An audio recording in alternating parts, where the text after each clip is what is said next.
My mother and my brother dropped their phones at the exact same second, in two different rooms, on the same night. Before I tell you what they saw on that screen, you need to know what they did to my 7-year-old daughter while I sat alone in a hospital hallway, counting floor tiles just to stay sane. My name is Melissa Carter, 34, an accountant, raising my daughter Sophie alone. She was born with a heart defect and calls her surgical scar her zipper. My mother Diane and my brother Ryan, a real estate agent with his face on a billboard, always ran our family the same way. I quietly handled things. Ryan loudly announced things. My mother decided which version the world got to see. When Sophie needed emergency open heart surgery, my mother's first question was not whether my daughter was scared. It was whether I had told anyone yet. Within 2 days, without asking me, Ryan launched a public fundraiser using her school photo. It went viral. He sat on local news calling family everything, while I stood behind him like furniture. The total passed $100,000, entirely controlled by him. The morning of her surgery, I waited 9 hours alone. My family sent nothing. Later, I learned why.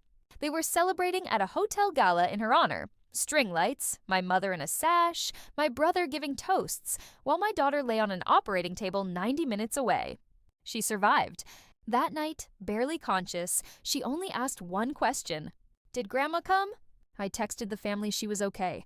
My brother replied, "Busy, handle it." My mother wrote she lived, stop making her our problem. 12 relatives saw it. Nobody said a word. I typed back, "It is okay," then cried alone in a stairwell. Weeks later, I found out Ryan had secretly registered a foundation using Sophie name and photo without our consent, her face even printed on a city bus bench. In the car, she asked why she was on a chair. "Nobody asked me," she said. 7 years old, and she understood everything before I did. I quietly started building a case, screenshots, bank records, timelines. Then I discovered Ryan had publicly pledged $25,000 to the Children's Hospital during that gala, applause and all, money that never actually arrived. This was not vanity anymore. It was theft with a soundtrack. When I demanded an accounting, my family summoned a fake meeting and slid across a release granting them permanent rights to Sophie's story in exchange for nothing. I almost signed it out of exhausted habit until I remembered her voice asking why nobody asked her. I put the pen down. A caseworker soon appeared at my door over an anonymous welfare complaint. My home was clean, organized, everything documented, and the case closed within days. But Sophie had overheard enough to ask if someone was going to take her away. That was my breaking point. Ryan's own wife quietly handed me the real financial records, a lakeside retreat, a new truck, a kitchen renovation, all paid with money meant for my daughter's medical bills. I brought everything to an investigative reporter, refusing to let Sophie's face appear anywhere in the story. It would run on documents and my voice alone. The night before it aired, my mother showed up with $10,000 cash and the signed release, begging me to bury it. I said no. The next morning, I filed a full complaint with the state attorney general and signed a sworn affidavit. The story aired at 10 that night.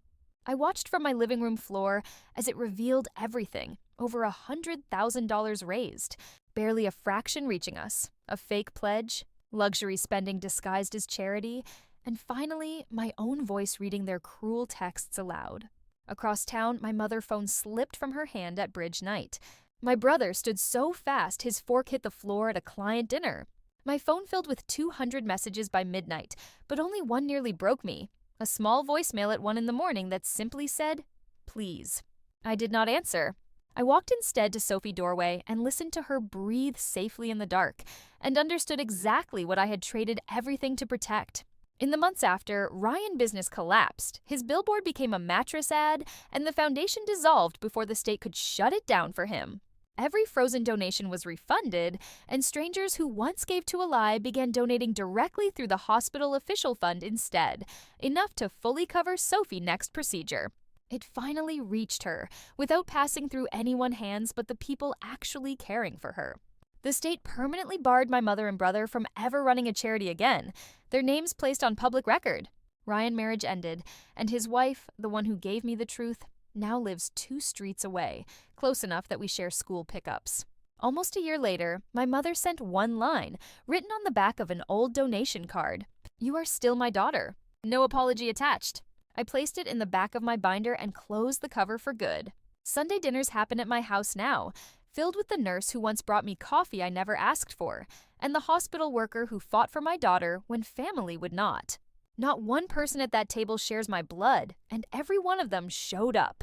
Recently, Sophie spilled her milk and instantly said, "It is okay," out of habit, just like I always did.